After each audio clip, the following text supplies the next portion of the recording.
how you doing, Marcus? All right, good to see I you. can meet you. Hi there, Susan. Coming on. Looks like there's a little crew of people starting to hop on here. Your fan club. Good morning, Rita. Good morning. It's good afternoon where we are. No. All right, great. Set. Double, triple check that. So good morning and good afternoon, wherever you're calling in from. Welcome to Connect and Create. Still in the 60s. Manny the sunshine. 78 Elizabeth sitting. 71 Okay. There we go. All right. Hey there, Maggie. Oh my goodness, my aunt is on here. Too cool. All right, so I'm just double checking that we're completely connected, and then we will get going in one moment. Great, we are connected. No, that's not the right thing. Too many live things everywhere.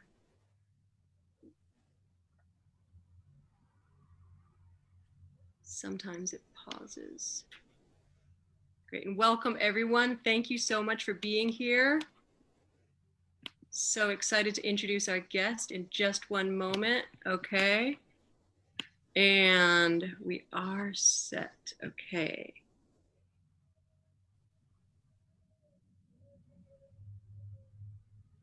Okay. Great. Okay. So let's see.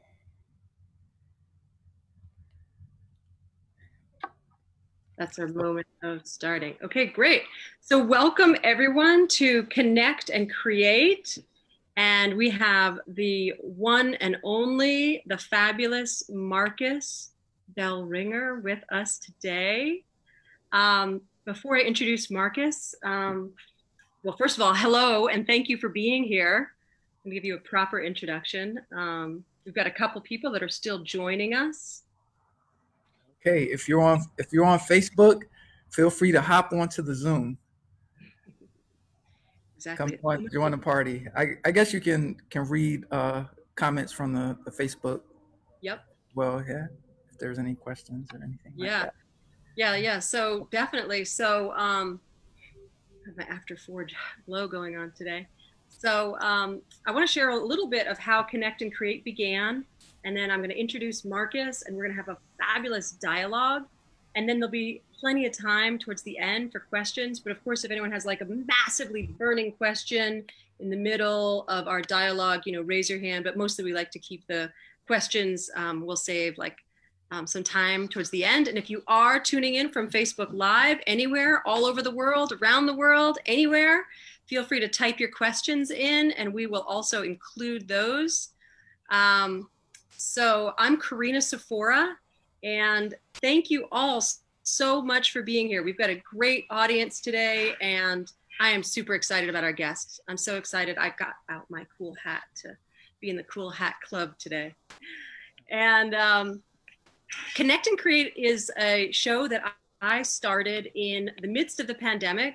I think of myself as a social hermit, and I was really exercising the hermit side more than the social side. And it started to occur as I could create a platform that I could still socialize with people in my community and around the world. And so that's part of how this began. That's really how it began. Some friends of mine and I had one called the Daily Huddle, and I was so inspired. I was a speaker on theirs, and I kept inviting other people to come and be on it. And I thought, you're so excited about this, Karina, why don't you create one? So we are at episode, I believe we are at episode 34. So that's a little about that. I also recently am in the process of receiving a wonderful grant from Fulton County Council for the Arts in support of this programming. So thank you, Fulton County. And Marcus, anything you want to say before I give you your formal introduction? No, well, thanks for having me on your show and being guest number 34. And I'm happy to see some familiar faces here in the Zoom and on Facebook Live. We got Carla and Stephen and Carolina and Wolf and Susan and Maggie and Rita and Tucker and Mary and Nadia and Nancy. And if you want to join the Zoom room so I can see your face, you can log on in. Exactly. So I'm going to share a little about Marcus. And again, thank you so much for being here. We've been talking about this for a little while, and you're one of those friends that, like, whenever I get to see you, I don't know, I feel great. And we had an opportunity to be in a course together many years ago and enjoyed the time face to face. And now we have, as you said, talking head time, which has been great. So Marcus Bell has marketed and promoted and produced written songs for, mentored and developed some of the world's superstars and brands. And Marcus's lists of credits include Katy Perry, Nicki, now if I mispronounce anything, just please jump in, okay? Because I can already say Nicki Minaj, Sheila Burke, Timberland. Shalita. What? Shalita. Shalita. Okay, good. Shalita. Timberland, Amitabh Bachchan. Did I say that right? Amita Bachchan. Amita Bachchan. Hadith, Park, Youngha. How to say? How to say? I should let you say these. Youngha. Sony Music, Warner Brothers, Arista Records, Netflix, MTV. What's that? That's fun. Put Halloween candy in there. On, and I don't. Here are a couple of these. Here's a recipe for if. Yeah, thank you. Go on, Amy. And what else? Sony, HBO, Discovery Network, EMI, Universal Music, and that's just to name a few. So he's created music for internationally and renowned brands such as McDonald's, General Mills, and Peter Diamond. How do you say that? Diamandis? Peter Diamandis. Diamandis. There we go. I knew there was a beautiful way to say that. Peter Diamandis from X Prize and Singularity University. He's also published an Amazon #1 best-selling book, Bellringer Branding Bible, a little alliteration, which we love, and the 5 musician branding principles for singers, rappers, DJs, music producers, composers, writers, and recording artists. So not called on just by entertainment industry, Marcus also coaches and trains people from all fields in increasing their visibility. As a social media influencer, he has a mission to help uplift the uplifters. His own posts have generated over 300 million impressions, and his network of influence reaches over 4 billion impressions a month. Come on. Woo! That was a lot. So in many ways, I could say I'm honored to have you be here. Thank you for being here. I'm happy to be here and happy to see so many wonderful people joining us here and also on Facebook Live. Yes, definitely. So I'm just going to quick and see if we have any questions that have started us off. Lots of thanks. People are saying hello. Yes, Susan, we are recording. So once again, thank you so much for being here, Marcus. Thank you, everyone in the audience. We have a whole lot of new people, which is wonderful. I love it. I'm scanning the screen and I see a lot of people that I know and plenty of people I've never gotten to meet before. So thank you all for being here today. So anything you want to say to be present, Marcus, before we kind of get into some of the questions? No, we can jump right in. All right, all right. Well, I was wondering if you could share with us a little of your history. I mean, I shared a lot of your accolades, which was a lot. If you could share a little about your history, how you got involved, and how you continue to stay inspired with music.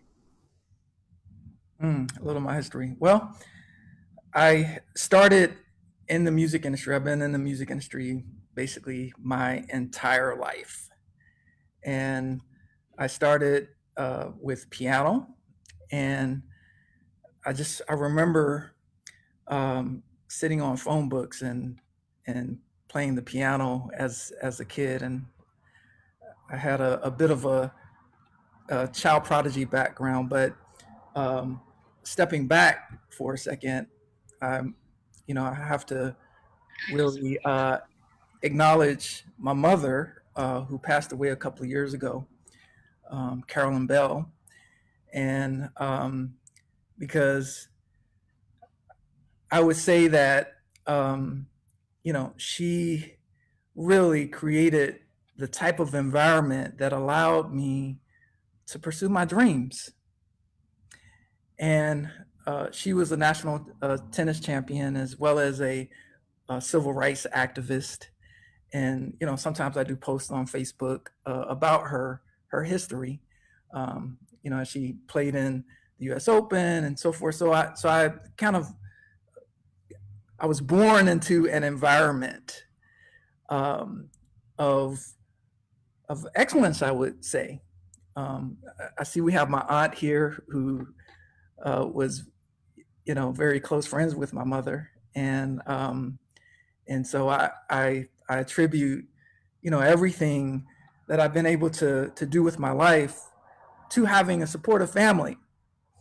And so and now being a father and having a daughter that's 5 years old, I am so conscious about creating an environment for her to be able to live into her full potential. But back to when I was young. So so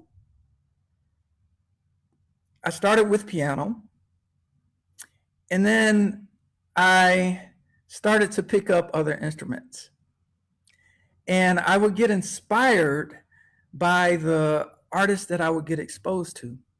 For example, my mom took me to a Stevie Wonder concert when I was very young, and we were sitting in the audience, and I got this idea that I could somehow get backstage at the Stevie Wonder concert. And so I pretended to go to the bathroom and tried to sneak in the backstage area of the Stevie Wonder concert and got stopped at the security gate, right? And so the security person said, what are you doing back here, kid? And I don't know where this came from. I said, oh, well, I'm here to interview Stevie Wonder for my school newspaper. And Stevie Wonder's drummer saw what was happening and came over and said, he's okay, let him back with me. And so we got a chance to meet Stevie Wonder. And so somewhere there's a picture of us backstage with Stevie Wonder. And when I got home, and Stevie was so generous and a loving human being. And as soon as I got home, I was like, I want to learn how to play the harmonica. And so Stevie Wonder became a early inspiration. And and then I met people like Dizzy Gillespie. I was like, oh, I want to play the trumpet. And then I would see amazing musicians and like Kenny G, and it's like, oh, I really want to learn how to play the saxophone. So I started over time when I was growing up, started to pick up all these different instruments, as well as write songs. And and so at the same time I was involved in theater, musical theater and acting. And so I've been in the entertainment industry. I'm 46 now. I just turned 46. Was it last week?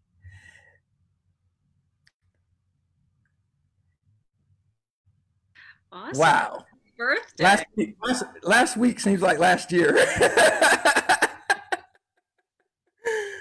I think we have a new thing called COVID time, right? So last week was last year in COVID time. So much has happened, and so yeah. So I hopefully that answers. Thank you, Tucker, for the happy belated birthday. Yeah. So I've been in the entertainment industry, you know, for a very long time. Does that answer your question, Hannah? Yes, and definitely. And happy birthday. Thrilled to have you freshly in your brand new 40 years. So, and thank you. I knew about Dizzy. I didn't know about Stevie. So that was cool. And what would you say would be something that, I mean, you kind of covered it a little bit, like who inspire, other musicians or something that inspires you. But, aside from the musicians that you had an opportunity to meet, so did you ever do an interview with Stevie, or did you just get to go back and like hang out? Oh, well, the drummer got a suppress pass. Great. So, so I was back there with the press. There you go, right? If you don't ask, you don't get anything, right? There you go. And I really believe in that. Yes. Really believe that we should make requests for the things that we want to see happen. Mm-hmm. Mm-hmm. And make offers, invitations, mm-hmm. and requests. Mm-hmm. Totally. Well, and move powerfully for the things that you want in life. This is one of the things that I see, that when we are able to put aside fear of looking bad, fears of, I'm not this enough, or good enough, or I don't have this. When we put those things aside and put an aim in front of us. So I had an aim to get backstage to see and meet Stevie Wonder, because he was giving an amazing performance. I was like, I want to meet that person, right? So there was an aim. And whatever fear, I don't remember fear coming up, but there may have been some fear that came up. But I had to move it out of the way quickly in order to move into action. And so for everyone listening, or watching, or here on the Zoom, think about that thing that it is that you want to see happen in your life, that aim in front of you that you've always wanted to see happen, and embrace that aim. And then look at, well, what is it that's keeping you from going for it? What is it that's keeping you from taking a step, making that call, picking up that phone, repairing that relationship?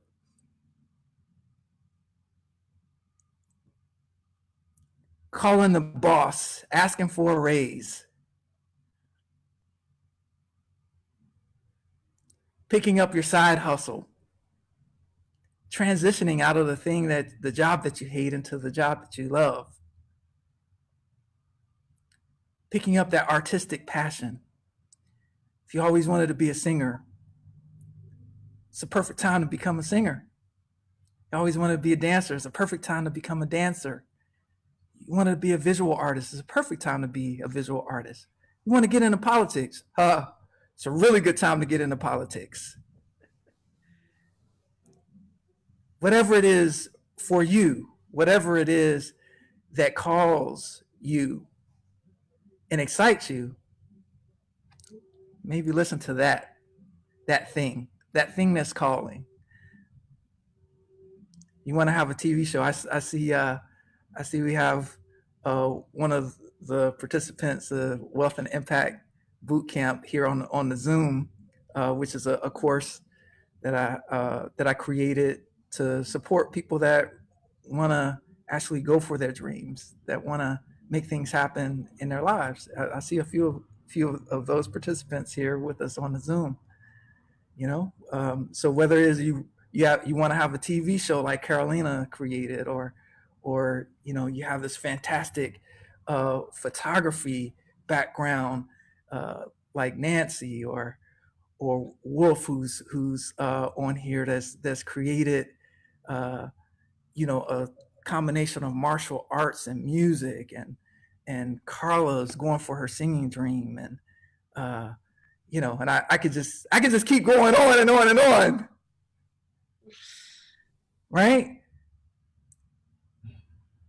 Going for it and putting.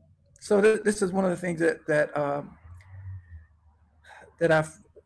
I've learned. Your network affects your net worth and affects how you see the world. And so here, we're on Facebook, which is a network, a social network. Here we're in Zoom. Just the energy of the people here on Zoom. This is a community, right? We are creating community. By joining us on Zoom, you have created community. By looking at the Facebook Live, is creating a community. And these networks extend. If you hit the share button and invite other people on to the Facebook Live to watch, that's creating an expanding community. This is how you have things go viral in the world. It takes one person sending a message, one person sharing, one person communicating to another person about something that is of interest, something that is of importance, and like that. So put the aim in front of you, go for it, and don't be afraid to share. Okay, I just went on a little tangent. You did, but that's so perfect. We have questions, but we also knew there'd be a lot of space for that. So speaking of sharing, you had given me your website before, so I just want to make sure that all of you know that that's in the, hold on a second. It's almost in the group chat. It's wealthandimpactbootcamp.com. That's where people can go to apply to participate in that particular community. And I'd be happy to talk about that later on too if people have questions. Perfect. Well, something that I always think of Oprah Winfrey, she tells her whole life, she's like, we've seen the up and the down and the up and the down. And I know for myself, whenever I share with people the things that didn't always go the way that I wanted them to go, that's where the growth really happened sometimes for me, right? And so I was curious if there were anything that you could say would be what would you say in your career would be one of the biggest challenges that and it could be one thing or it could be in the general sense, Yeah. Would you share something that has been a challenge for you? Yeah. So I have to share a story about this. So, and this is something I kind of forgot about or actually pushed to the side because it's a little bit painful. So when I was living in Boston, I got a call from a famous rapper. A famous rapper that was part of a rap group called Run DMC. Have any of y'all heard of Run DMC? Oh yeah.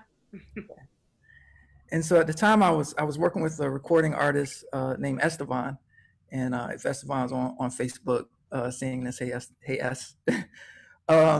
So Jam Master Jay had heard some music I had produced and written with Estevan. And he's like, who produced this? And got me on the phone and invited me to come in and work with him on some projects. And so I was in the studio working with Jam Master Jay, and this is where I learned how to produce hip hop. Really, I learned a lot from him. He was one of the sweetest human beings that I knew. And so and we were working with, you know, a few groups, and he had a rap group that was signed to Virgin at the time, and I was working with them, and Russell Simmons' nephew was writing, and like that. And one day I got this feeling that I should go home and visit family, and so I did, and I got a call saying, "Marcus, where are you at?" I was like, "Oh, I'm in Virginia. Jay just got murdered." And I was in the studio with him the night before, and he got murdered in that same studio that we were working in. And so I was talking to a friend of mine, and we kind of started talking about the story. And he's like, "Did they ever discover who did that?" And so I Googled yesterday to see if they had discovered who committed the that horrible act, and I discovered that there was a documentary on that whole situation. And so it's funny you ask this question, because last night I stayed up to 2 o'clock in the morning watching the documentary. Mm. And oh my gosh.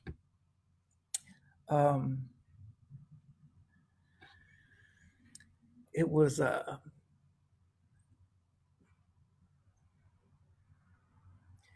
that's difficult. Yeah. That's difficult. He was 37 years old. Now, I don't remember how old I was then, but, you know, he seemed so much older.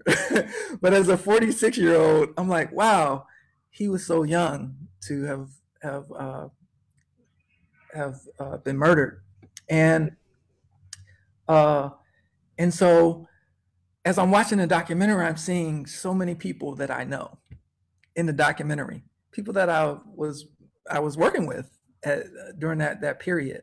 And so that was a very difficult time. And so when that happened, I decided, you know what, I think I'm gonna relax on hip hop for a second.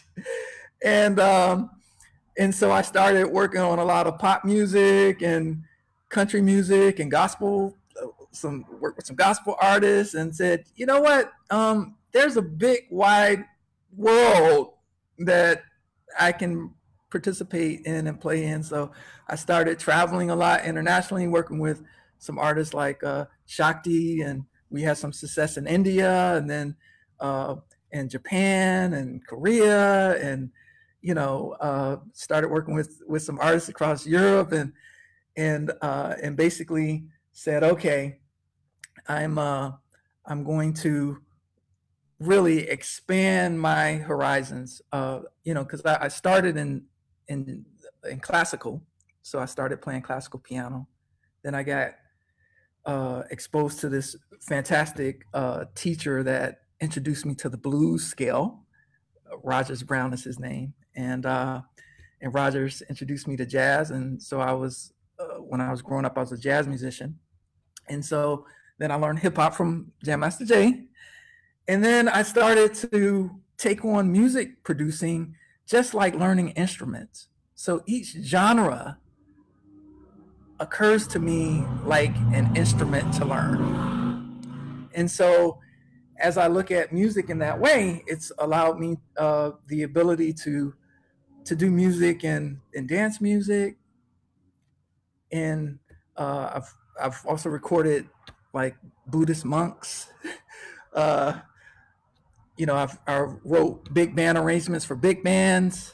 So work with jazz artists, as well as Indian,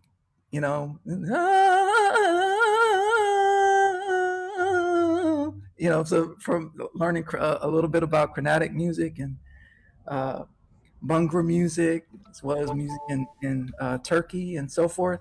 And so So I feel very fortunate that, you know, that I didn't allow uh, a, a tragedy to stop me. Mm-hmm. You know, when tragic things happen, we're faced with some options, right? When people pass away, you know, it's the grief of the passing. And then there's something that we can do with it. So, uh, so I could have allowed it to just take me completely out. Say, you know what? I'm gonna go get a. I hate to say this word, real job. Right? Isn't that fascinating that there's a narrative that having a career in music, in the arts, in the entertainment industry is not a real job. Now, if you're an artist, you know, like I know, that having a career in music, having a career in entertainment, acting, is such an entrepreneurial endeavor that you almost don't stop working, right? It is one of the most fulfilling kind of jobs that one can have, because there's the opportunity of the self-expression. Okay, there's the opportunity for the healing. Oh my gosh, every time I've had my heart broken, oh my gosh, the medium of expression that music has given as a place for healing. And then the opportunity that music has to heal, right? Is there, you know, it's like being in a medical field. Arts creates healing. The arts create healing for people when it's used that way. It's as important a role as a doctor, as a surgeon. You know, when your heart is broken, there's music and art that can mend your heart.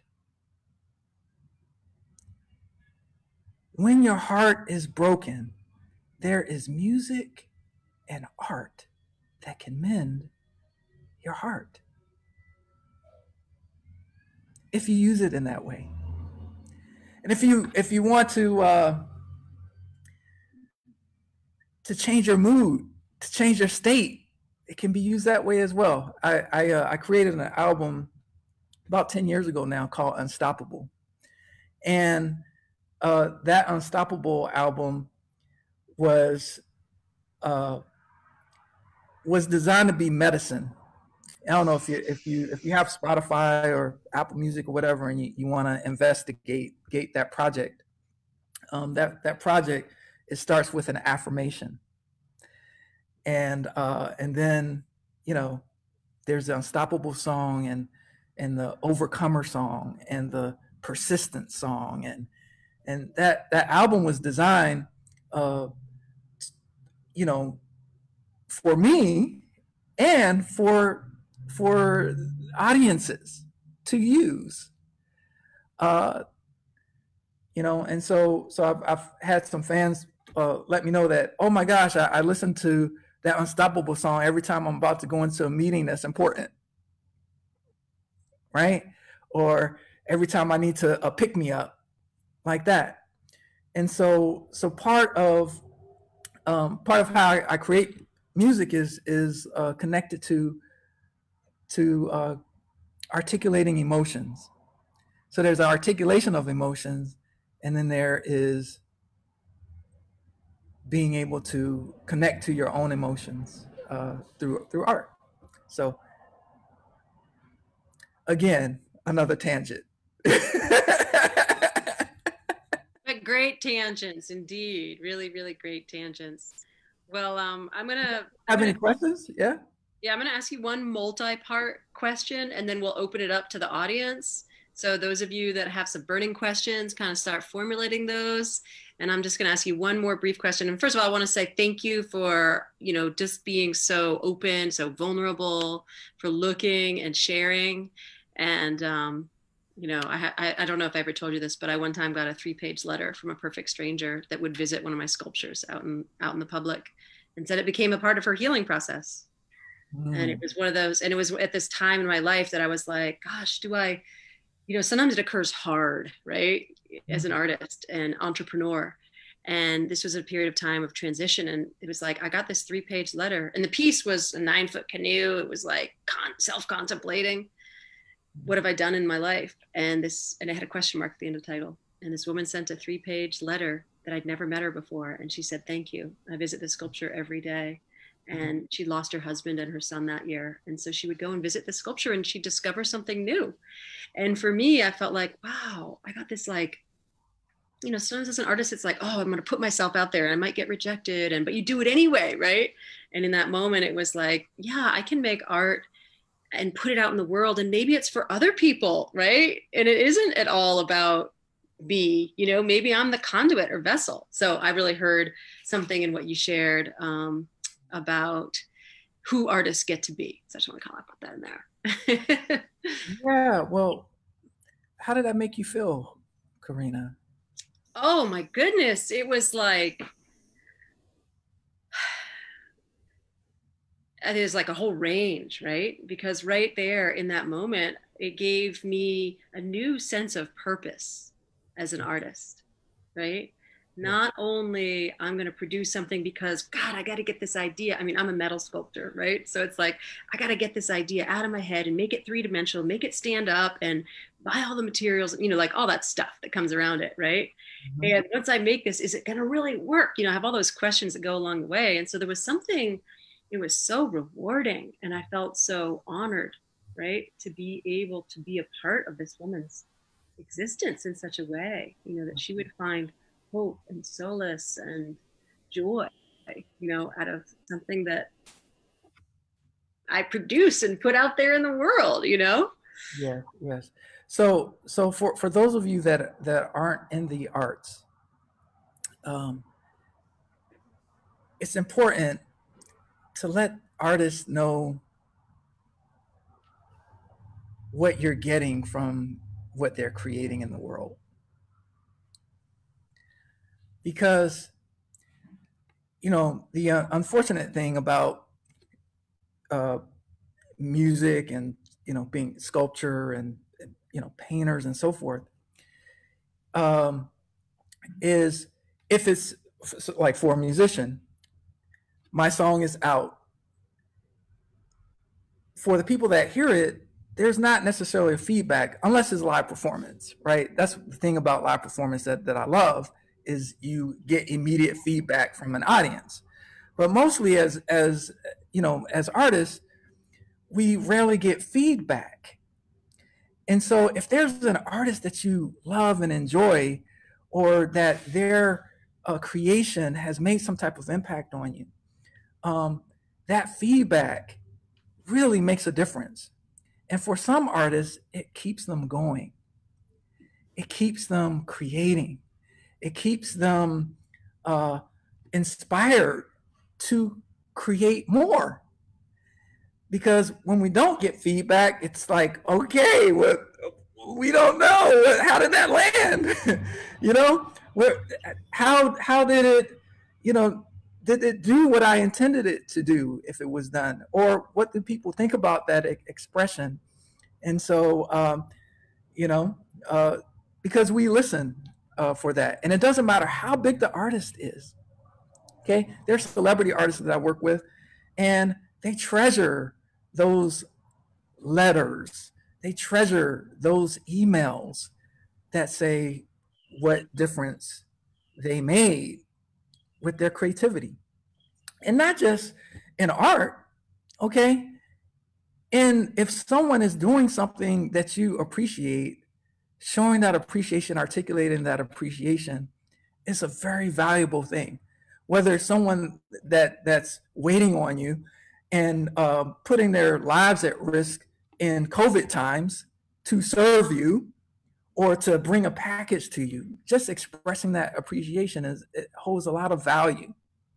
So so that's one of the things that I'm a practitioner of, and have to constantly remind myself to just live in appreciation and gratitude for the contributions that people make.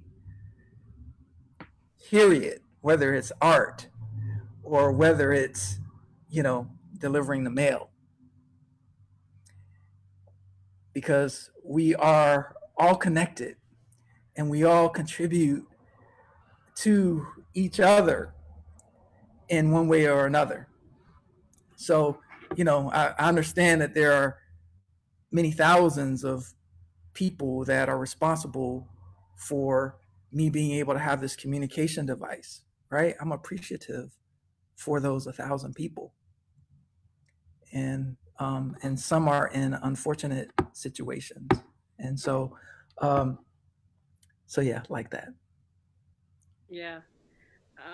I thought of something while you were sharing that, Marcus. This other artist friend of mine, a painter, she shared with me that she keeps a folder of thank you letters. Like, she teaches classes. In fact, I've gone to Spain and Italy and traveled and painted with her. Right, she's a wonderful person. And so I was inspired by this other artist. And so after you shared that, I thought I'd just share this with the rest of the group and maybe even you yourself, right? So she said that she would keep this folder of thank you letters and like mail that people had sent her. Sometimes it's an organization, you donate a piece to a museum or to a fundraiser or whatnot. And so I started doing that. And I had a time a little while ago, maybe a couple of months ago, where I was just kind of like just a couple things in a row didn't go quite right. And so I was organizing my office and I came across that folder. And it was like, I actually took them all out of the folder and I laid them out on this table, and I get to see them first thing. And I'm, Rita, our friend who's on here, she has a great wall of these awards and accolades, and I've been thinking, like, I want to create some kind of a, some of them would be framed, some not. But anyway, those of you out there, it's a fun thing to do. Just have some that go back to the 90s, actually, So I don't know if if you have a practice of that, Marcus. I'm sure you've got tons of fan mail from all the people. We're not even fan mail, just like, thank you, this, that, or the other. It's something to reflect on, Well, so this is fascinating. I'm very future oriented. Oh, you don't save anything. Well, I'm constantly thinking about what's next, right? And so I've had to develop a practice, and this is a recent development, actually. And part of this is since my mom passed, is because I've been going through and cleaning out things and discovering awards that I got that I forgot about, finding newspaper articles, from when I was 13, or a picture of me in the paper when I was 4 years old, or so for the past couple of months, I've been going through these things and my my platinum plaques and from the music industry for awards for sales and these types of things, and so it's been very informative finding journals, right? So I have the practice of keeping journals, and I've been very diligent about this over the past couple of years now. But I discovered some journals from the 90s, and I discovered some journals from the early 2000s when I was, when I didn't have money, when before I had a hit song, when I was, trying to make it, like all of that. And so I've been reading through some of those journals and reading through some of those struggles and being in a situation where I needed support, and where I didn't know where my bills were going to get paid, right? Where I didn't know where rent was going to come from. And I remember I was on a bus driving from on a bus that was going from Boston to New York. This is before I moved to New York. And it was a moment where I had had time on the bus to like look at my schedule and things like that. And so I had a physical counter. I didn't have I don't think iPhone was out then. Anyway, so I'm looking at this physical calendar, and I was like, oh, I'm looking back, and every single day was filled to the rim. At that time, I was doing like 10 songs a day. So I was literally, just 100% in creative mode. And if I wasn't in the studio, I was, playing at a church or doing some performance or just working on my craft. And so my schedule was completely full. And then I looked forward and every page was blank. And I'm moving.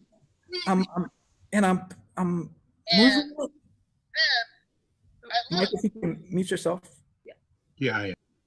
So, and I'm moving the page, and it was blank. There was nothing in the future. And for a second, I felt this anxiety, like, oh my gosh.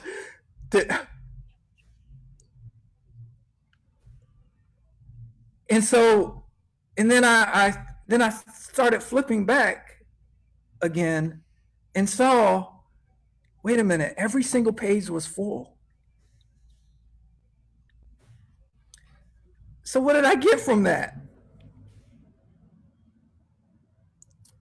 Well,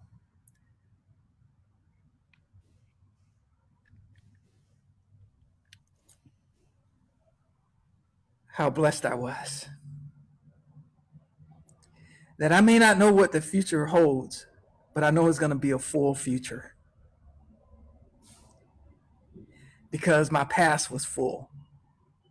And if my past was full, my future can be full. And so, and there have been times in my career where it's been like that, where I didn't know what there was in the future. And so, and this is where network is so important. And being in community is so important.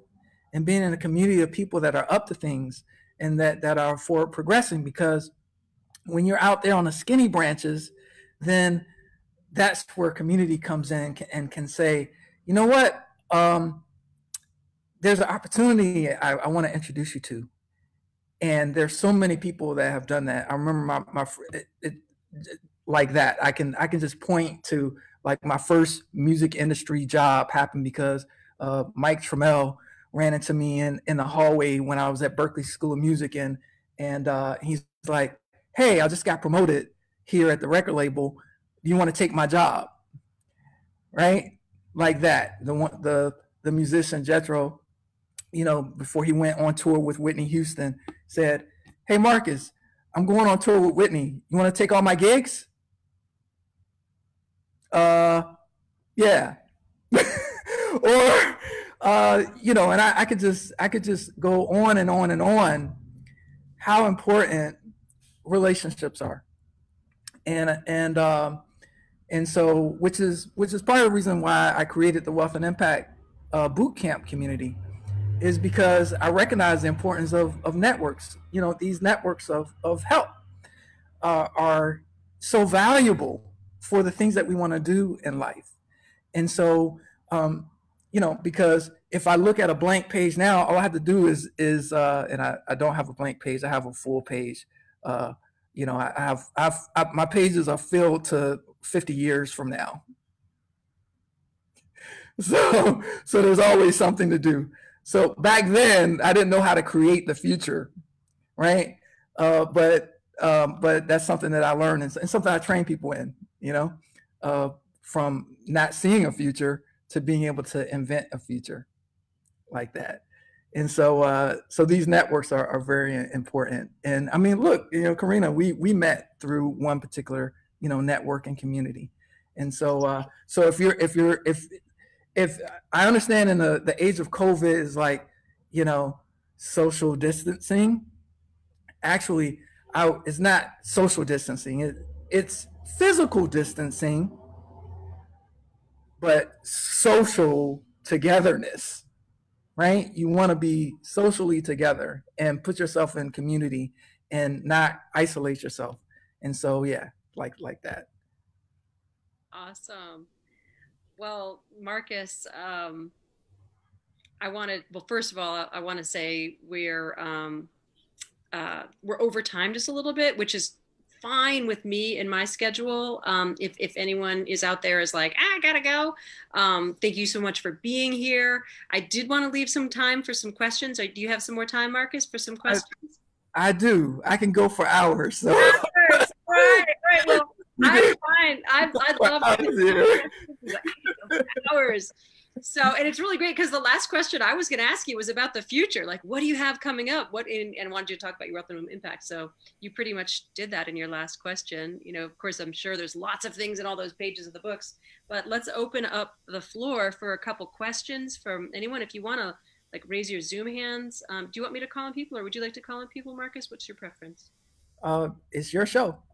All right. Well, why don't I call on you? Go ahead and raise that little Zoom hand. If you don't know how to do that, just wave your arms madly. I see a question from Wolf, and then we'll go with Tucker after Wolf. Hi. Hi, Karina. Thanks. This is great to be here. Marcus, I had a question. There's certain artists that I was too young to be able to see, but I have a connection with them that goes I think it's almost like beyond physical. Like if I had been a little older, maybe I could have seen Bob Marley, or I think about Robert Johnson, Lead Belly, and sometimes I feel like their energy is coming through me when I'm playing music. Is there an artist or some artist that you can that had the same effect on you, that were a little bit before your time, that you have the same experience? Yeah. So, my gosh. Okay. There's a lot I could say about that question. It's a very good question. So one of the things that I used to do when I was really working on my craft and practicing piano and practicing the saxophone and developing as a producer, and that would be so part of the creative process is first there's imitation. Okay, so and this can go in other professions as well. So I know there's a mixed audience between Facebook and the people that are on here. So I'm speaking to the arts community, but also keeping in mind that there are others listening to this or that will listen to this. So there's imitation, right? And so imitating Charlie Parker, or imitating Michael Jackson, or imitating Cab Calloway, or Duke Ellington, or imitating the work of Count Basie, or Timbaland, or Bad Boy Sound, or DJ Mustard Sound, or Jam and Lewis, or Babyface, or David Foster, or Quincy Jones's sound. Right? There's imitation, and in order to properly imitate, you kind of have to get in that same mode of whatever it is that you're studying, right? And so you, part of the imitation is becoming. So I remember when I was practicing dance when I was younger, I used to watch James Brown, right? And so I work on my splits and taking the microphone and doing the turns and the splits, and the same thing with Prince and all of that. And I would try and be them through imitation. But then there's the next step, which is emulation, right? Where it's, you can do something that's kind of like that, right? So I can kind of sound like Charlie Parker on my saxophone. I can kind of sound intentionally like whatever. Same thing as a writer. I can kind of write something that seems like, right? It gives you the feel of, I can create a musical work that you know what? I'm getting Aretha Franklin from that, right? You're getting something from, it's an emulation, right? And you may, if you're a public speaker, you're like, oh wow, this person reminds me of, you know, Marion Williams, or oh, that reminds me of Tony Robbins or Les Brown, some preacher I know that reminds me of T.D. Jakes. This person reminds me of, right? They're emulating something, okay? And then there's innovation, right? Where it's taking everything, taking all of you, pieces of others, and creating something that becomes your voice, right? Innovation. And so in the music industry, I've developed, because I've been practicing for so long, the ability to sound like a lot of different people as a producer, sound like a lot of people as a writer, sound like a lot of people even as an artist, right? So I can go in the studio and sing with a high-pitched voice and sound like a female artist that I may be working with, doing backgrounds and inserting myself in the backgrounds. And nobody would know that, but that would be me singing the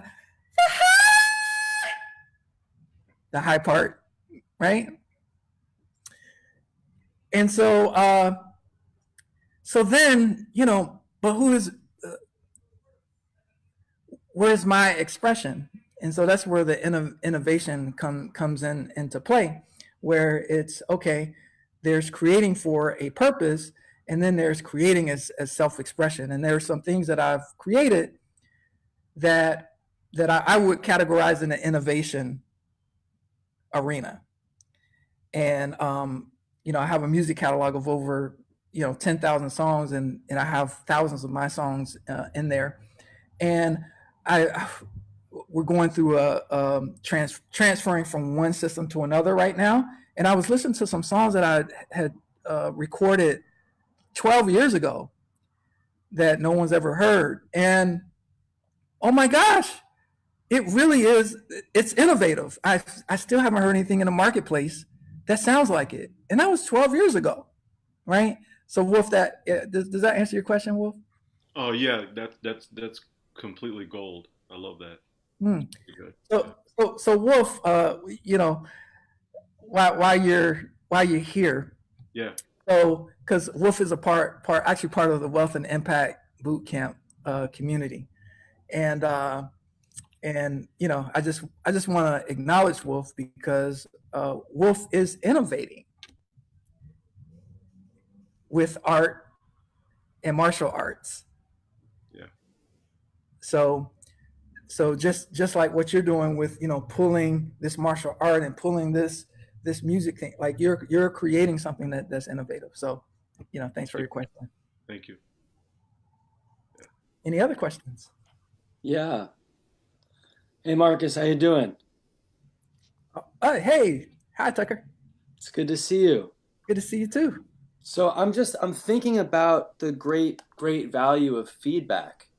Because if you get your heart broken and you make a piece of art, there's a catharsis there.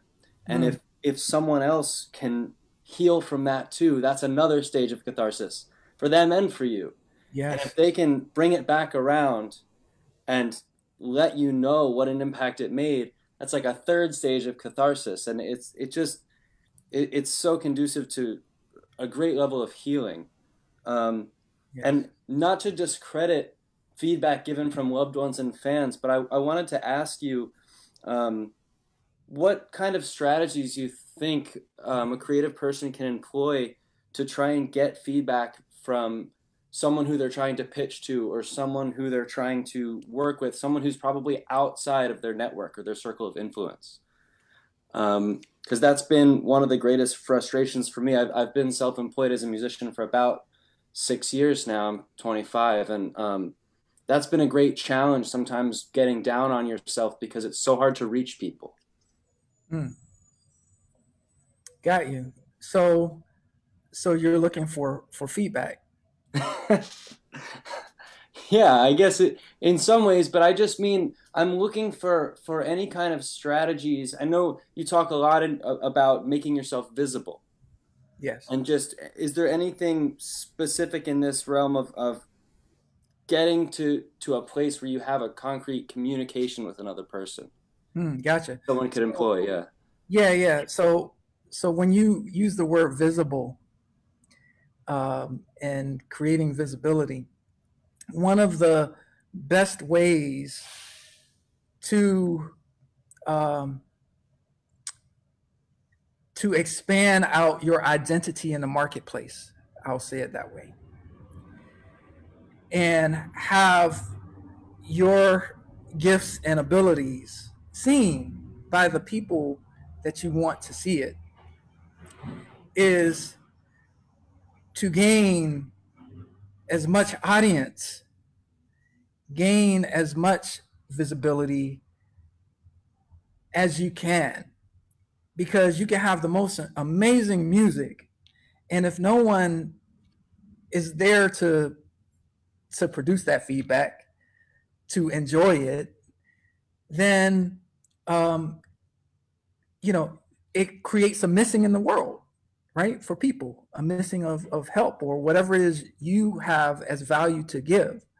And so yes, so I think it's highly important to create your visibility in the marketplace, because it's easier for you to reach people that seem unreachable when you are visible,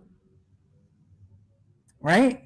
Because if you, let's say you reach out to me, and just by asking your question, you've made yourself visible for an audience on Facebook. You made yourself visible for this Zoom audience, right?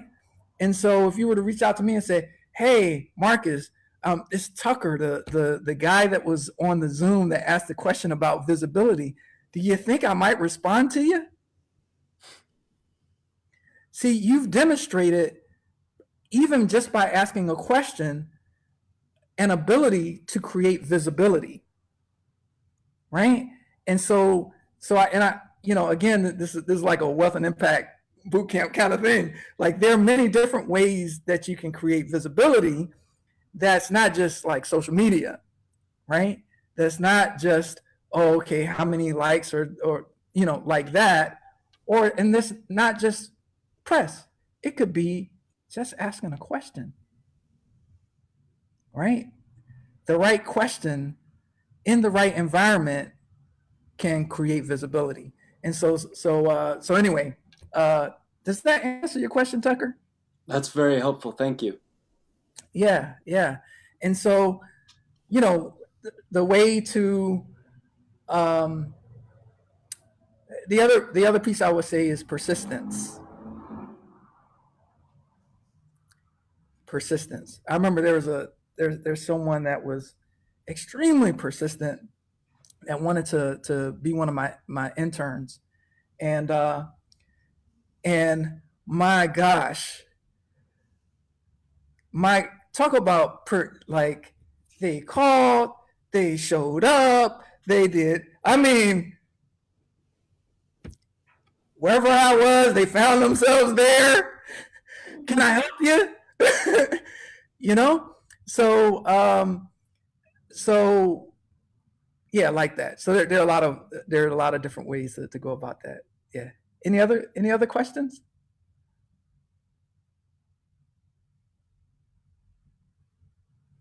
I don't see any right now, but I thought I might add one tiny thing to Oh, it what looks you like Nadia has a Oh, question. Nadia has a question. Go on, Nadia. Okay, so I really love what you said about healing and music and healing. And for me, it's been recently um, Leanne LaHavas. Like, there's just something about her and her music.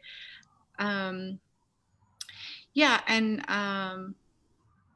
music and healing. I'm from North Africa, so music is really used in like healing ceremonies and in other indigenous cultures. So I don't know, it had me thinking about music healing, healing the earth, healing the environment.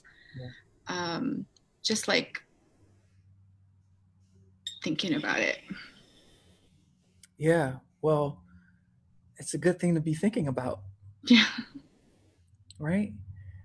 It's a good thing to think about how music can be used in your life, right? Uh, and the you I'm speaking of is all of us, right? The you as all of us, because I am you and you are me in this statement. So, so I really believe in the power that music is as a tool, and um, so whether that's healing, or whether that is for focus, or creating, an environment um, for you to work. So like I have a buddy of mine. He has a streaming service called Focus at Will. That his name is Will, and and that streaming service is really about creating music to help you focus, right? So that's one use of music. Um, and then again, because music connects so much with our emotions, there's the opportunity that music is to uplift, um, us to change our states, and the same thing with other mediums. But music, yes, has the power to heal, and but music also it's a tool that doesn't have values. Okay, I'm going to say something about that really quickly. So, because music can impact our emotions, I'm very careful about what music I consume, because I know that it can powerfully impact my state. It can impact my thoughts. It can impact conversations and narratives in my mind. Me as a consumer of music, I'm very selective about what I listen to. And I listen to things that uplift my spirit.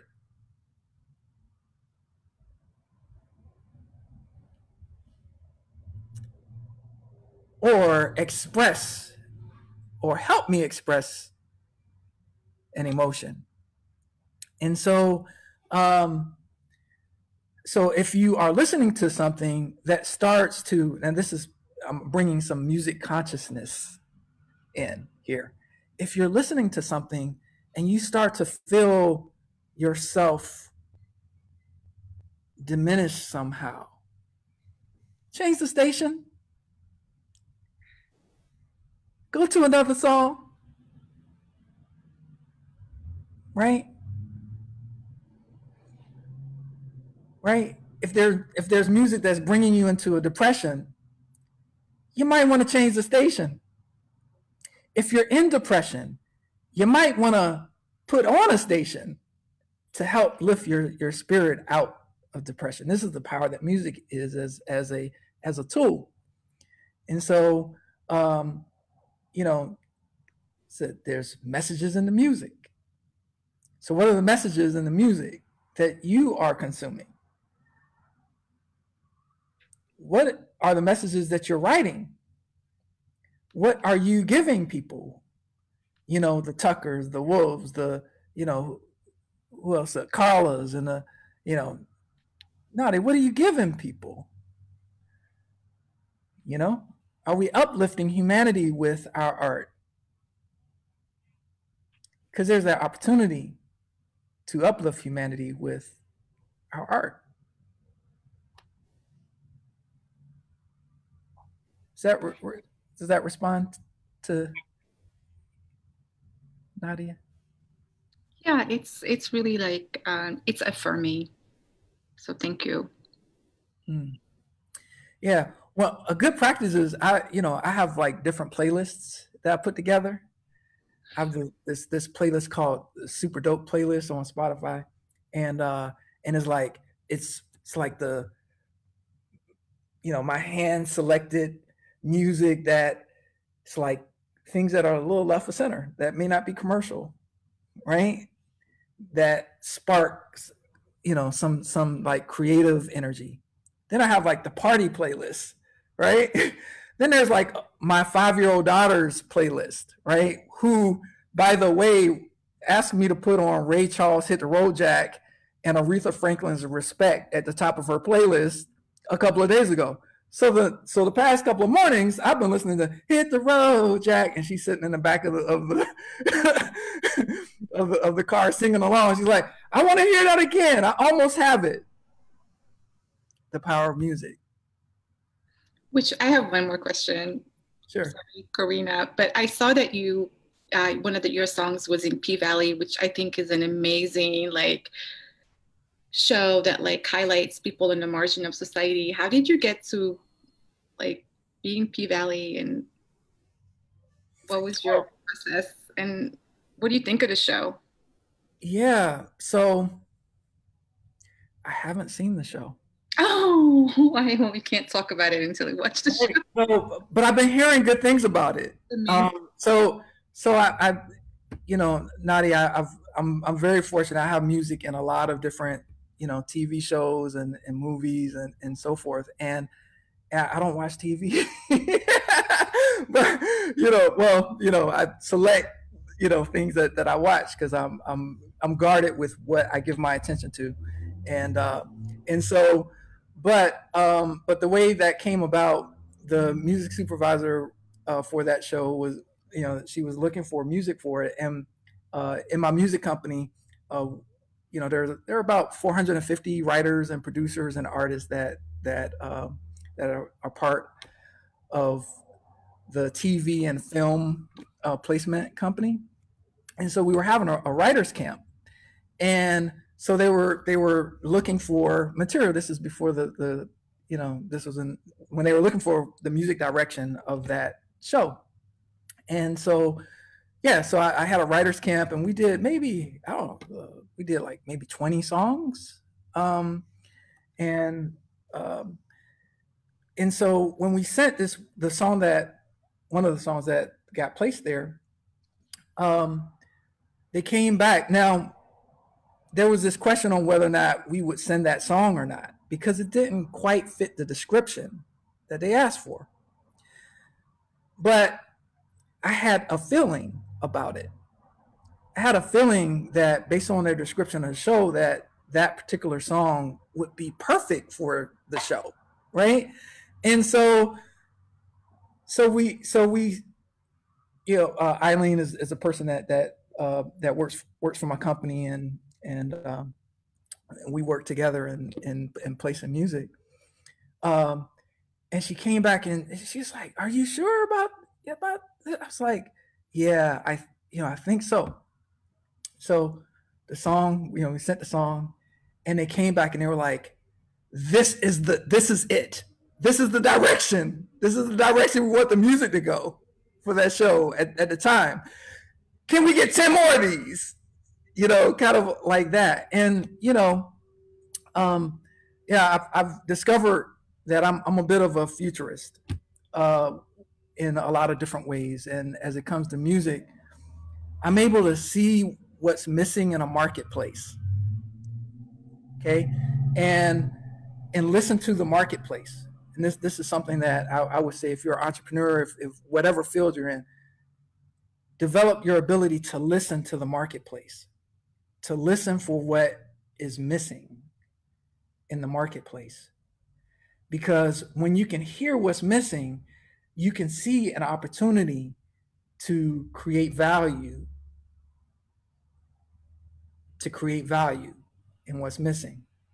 And so I'm able to do that, like with the music charts too. Like, oh, wow, this kind of artist is missing. This kind of song is missing, right? And so there's listening for what's there, but there's also listening for what's not there that you can create and fill in the gap for. Yeah. So I feel very fortunate, to be in a show that people are buzzing about. Yeah, like that. Awesome. Thank you so much, Marcus, and thank you for staying quite a bit after and everyone else that stayed here in our audience. Thank you. This has been like a fabulous, fabulous dialogue. And before we wrap up, any last burning questions? Yeah. So here. yeah. Was there a question? Another question in the chat? Let's see. I think people have shared some of their websites and whatnot in the chat. I don't see any actual questions. Okay. Yeah. So last call. Last call. Here we go. And we've had comments on the live, but we haven't had any questions there either. So, well, I'd like to just say a huge thank you, Tucker, Wolf, Stephen, Rita, Nadia, Maggie, Carolina, Carla, Amy. Amy and I know each other from quite some time ago. Nice to see you again. Oh my gosh. Amy has quite a movement that she is creating in the world. Really? Yeah, through Wealth and Impact Bootcamp. Okay, come on. I gotta catch up.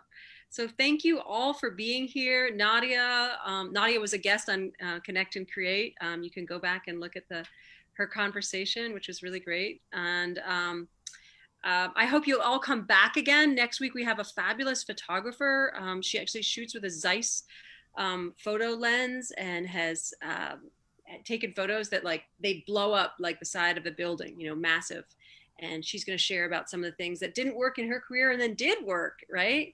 And we have someone all the way from California, Anthony Schmidt. He's actually going to talk and share with us after that. And if you're a creative entrepreneur, which many of you are, and you have an idea that you feel you'd like to share, please feel free to message me. We are constantly looking for new people. So hold on 1 second. What? So before she jumps off, I want to acknowledge my aunt.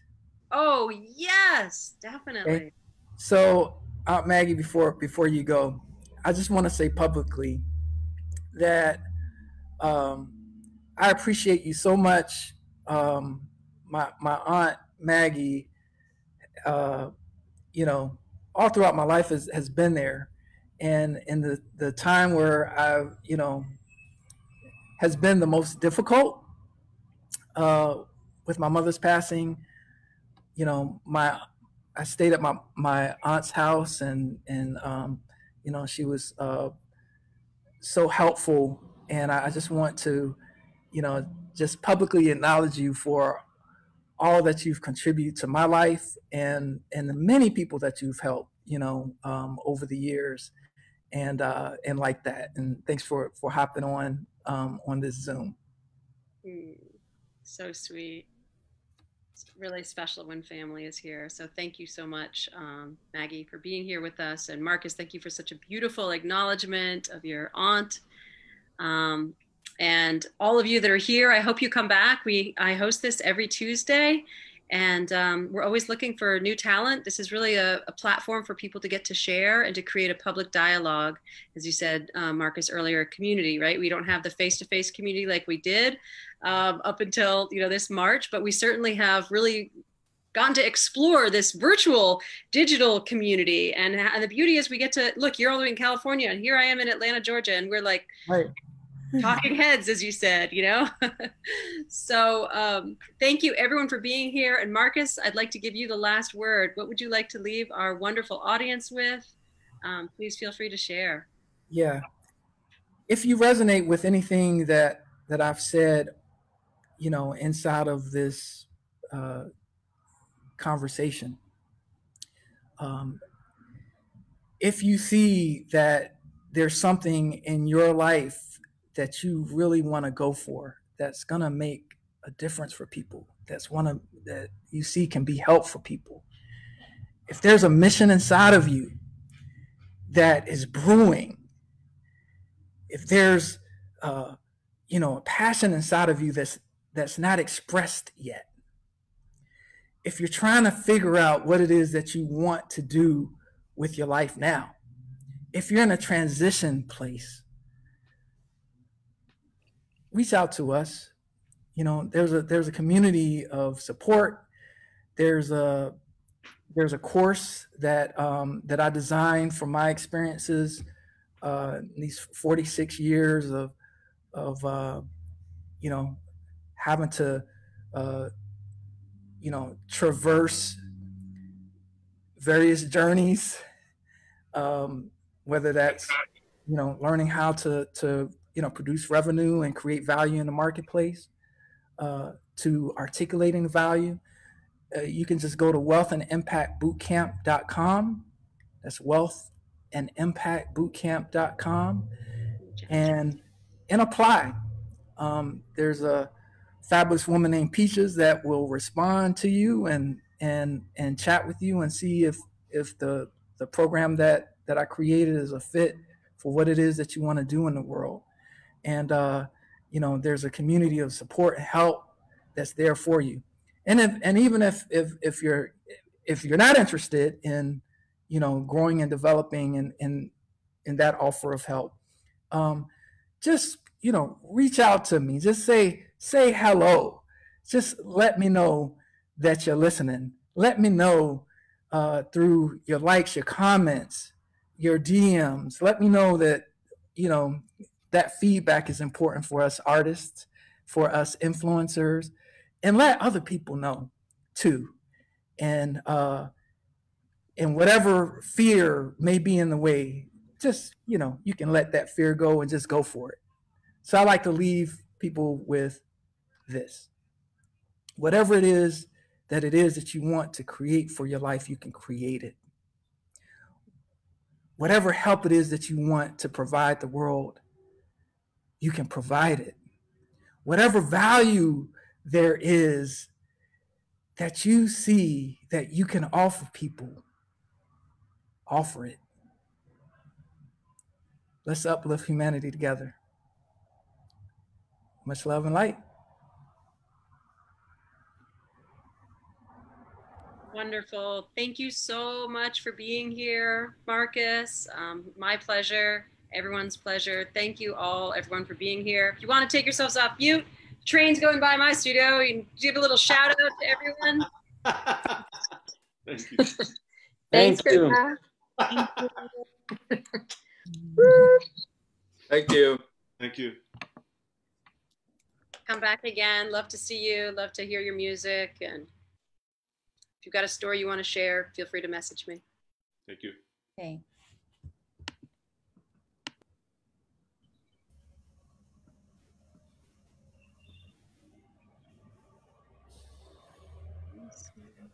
Thanks for inviting me, Karina. You're welcome. Wasn't that great? Not sure why Rita's on twice. Thank you, everyone on Facebook Live. We'll see you soon.